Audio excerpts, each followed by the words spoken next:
पप्पू हाशमी हतगाम फतेहपुर। हज़रत इफ़हामुल्लाह शाह अलैहि रहमा नरौली शरीफ हतगाम फतेहपुर के नरौली शरीफ में जन्म लेते ही शुरुआती दौर मुल्क हिंदुस्तान के लिए काफ़ी परेशानियों भरा था। ब्रिटिश हुकूमत के आगाज़ और मुग़ल बादशाहों के हाथमे के इस दौर में कुछ ऐसी तबाही इस गांव में सिर उठाए खड़ी थी कि जगह जगह लोग एक दूसरे से नफ़रत करते रहे। नफ़रत और बेबसी के आलम के सिवाय कुछ भी नज़र नहीं आ रहा था। इसी दौर में नरौली शरीफ के एक आंगन में एक नूरानी बच्चे की पैदाइश हुई। एक ऐसा नूरानी शख्स जिसकी रूहानी रोशनी लोगों के दिलों में पूरी तरह पैवस्त हो, नफ़रत के अंधेरे को मोहब्बत के उजाले में तब्दील कर उनको जीने की सही राह दिखाई। ये थे हज़रत ख्वाजा इफ़हामुल्लाह शाह अलैहि रहमा, जिनको आज हिंदुस्तान के कोने कोने में हर धर्म के मजहब के लोग अकीदत से मानते हैं। हज़रत इफ़हामुल्लाह शाह अलैह कोई हस्ती ही नहीं बल्कि रूहानियत के पैकर थे। वो एक नेक बंदे के तौर पर दुनिया में तशरीफ़ लाए थे। आपकी गुज़र जिधर से भी होती भारी हुजूम उमड़ पड़ता था। आपकी एक झलक पाने के लिए लोग बेचैन रहते रहे। आपने छोटे बड़े ऊंच नीच जाति पात के भेदभाव को जड़ से ख़त्म किया था। उन्होंने फरमाया था कि सुनो, हमारी मंजिल दुनिया में मोहब्बत से बढ़कर कुछ भी नहीं, क्योंकि मोहब्बत ही मकसद कायनात है। उन्होंने अपने हयात ज़ाहिरा में बहुत सारे करिश्मे भी दिखाए। इफ़हामुल्लाह शाह अलैहि रहमा के पास एक बार एक शख्स आया। उसने सवाल किया कि सरकार, आत्मा में परमात्मा है, भला ये है कैसे मुमकिन है? आपने उस शख्स से फरमाया, मेरे हाथ का अंगूठा देखो।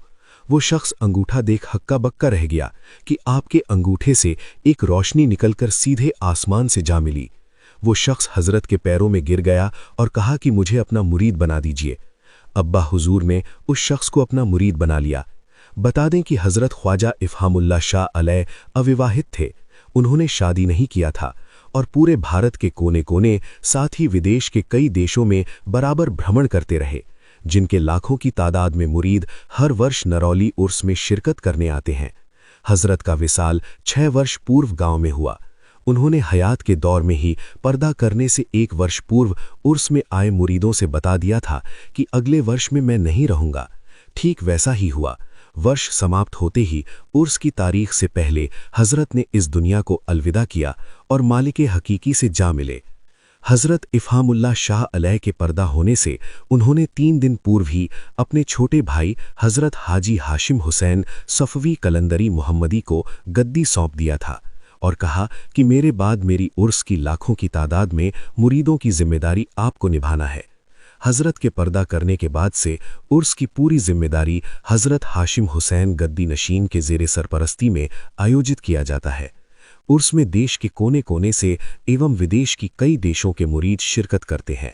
इस वर्ष भी 6 दिवसीय उर्स मुबारक 3 जनवरी दिन शनिवार से आगाज़ होगा। 9 जनवरी के बाद समापन होगा। आज दिन जुमे को भी उर्स की तैयारी को लेकर खानकाहे इफ़हामिया में बाद नमाज जुमा के बाद गद्दी नशीन हज़रत हाजी हाशिम हुसैन सफ़वी मुहम्मदी खादिमी मीनाई निज़ामी चिश्ती ने फ़ातिहा दारूद व सलाम पेश कर मुल्क के अमन चैन की परवरदिगार आलम से दुआ मांगी। इस मौके पर आज़ाद कानपुरी, वारिस अंसारी पट्टी, यूनुस खान, आसिफ खान, शमीम भाई, अरशद, रिजवान आदि तमाम लोग मुस्तैद रहे।